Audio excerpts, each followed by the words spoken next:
Dora and the Lost City of Gold comes to us from the director of The Muppets, and The Muppets Most Wanted stars Isabella Moaner as the lead character, and is the adaptation of the famous Nickelodeon show Dora the Explorer. And in this film, Dora was raised in the jungle by her parents, played by Michael Peña and Eva Longoria. She loves the jungle, she feels very comfortable there, but when she goes to high school in the city, she realizes that her jungle ways aren't exactly normal for most kids her age, and eventually finds herself and some other kids kidnapped by some mercenaries, thrown back into the jungle where she can use all of her expertise to show them what it's like to truly be an explorer. I missed Dora the Explorer when it came out. I was too old to appreciate it. Like, it would come on TV sometimes and she'd be like, "Where's the flashlight?" And I'm like, it's right fucking there. Like,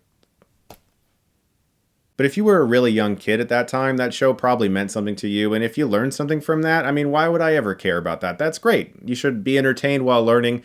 I had Sesame Street for that. So I was pleasantly surprised that this movie was at least watchable for an older person. There's little tributes to what I understand are elements of the show, but like, again, I'm not the target audience, which is something I do want to talk about because it is really easy to just feel like trashing this movie.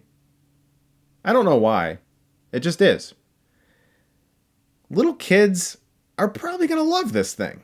They're probably going to watch this and feel like they're experiencing something just ever so slightly more edgy than they're used to. Because there's action in the movie. There's sequences in the jungle where they're figuring out puzzles and, you know, it's like Tomb Raider light, kind of. You know, like for really little kids, they're going to look at this movie and probably have a good time with it. But for me, there were so many elements recycled from other films that started to bother me, particularly in the third act. This movie 100% becomes Indiana Jones and the Last Crusade. I mean, almost beat for beat Last Crusade. It's slightly shameless, and I kept waiting for it to stop being the Last Crusade, and it kept being the Last Crusade. Isabella Moaner as Dora is really good. She has this endless enthusiasm. She's really excited all the time. She clearly is completely on board for this role. And the film does have a gleeful optimism to it that is rather infectious, and even if you're kind of a cynical person, it's hard not to smile with how excited she gets about learning, which I think is the best thing for kids to get out of this movie. Because for the kids that are going to see this movie, I feel like the film is actually working pretty hard to entertain them. The film is actually trying to find a way to make adults and kids laugh. Doesn't always work. I went into this movie legitimately thinking like, oh boy, here we go. And I left thinking, you know what? That's fine. I really don't get the point of trashing this movie. I think if you do, that's fine. But really, why are you? Especially if you're an adult. Like, what is like the benefit of getting really angry about this film? I don't see it. I feel like kids are going to go to this movie and maybe they're just being babysat for like 100 minutes by the film. If they feel like they had a little adventure and something meant something to them, that's great for them. I just wish the movie wasn't so much of a copy and paste ripoff of like Tomb Raider and Indiana Jones scenes we have seen so many times. Yes, the movie is kind of tongue-in-cheek aware of it, and the characters will actually say like, oh, this is a jungle puzzle. I've seen movies before, so I know this is a jungle puzzle. And I'm like, oh my God. But to me, it kind of came off like, hey, we know this scene's a big copy, so we'll just have one of the funny characters say that they've seen movies. And that gives us an excuse to copy off Tomb Raider and Indiana Jones. So that element, like as an adult, that kind of bugged me.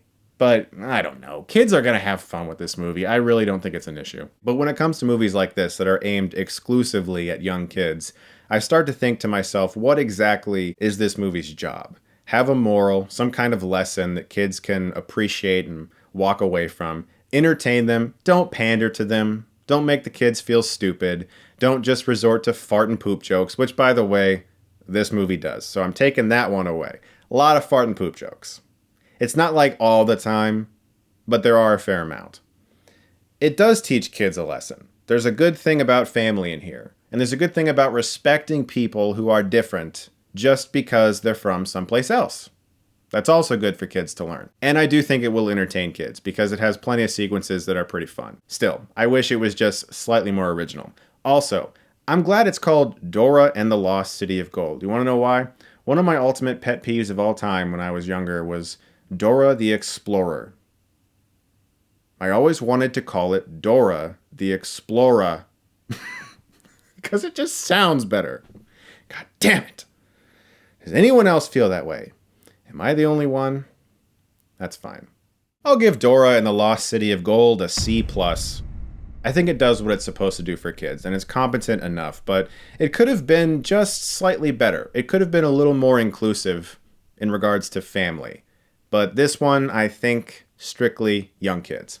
That being said, I do want to give a big thank you to the sponsor for this video, Curiosity Stream. Curiosity Stream is a subscription streaming service made for those of you who have no shame in your nerd game, with over 2,400 documentaries and nonfiction titles from some of the world's best filmmakers, including exclusive originals. Curiosity Stream is the world's first streaming service addressing our lifelong quest to learn, explore, and understand. Their content spans science, nature, history, technology, society, and lifestyle. And since we're talking about a film with a character who loves archaeology and adventure and discovering, they have a great episode of the show Butterfly Effect all about the Aztecs, called Cortez at the Heart of the Aztec Empire, as well as a documentary called Scanning the Pyramids. So if you visit curiositystream.com/Stuckmann and use the promo code Stuckmann, you can get your first 31 days of this excellent service completely free. That link is in the description below. That's curiositystream.com/Stuckmann with the promo code Stuckmann. Thank you so much to them for sponsoring this video, and thank you guys for watching. As always, look forward to more reviews very soon, and if you like this, you can click right here and get Stuckmannized.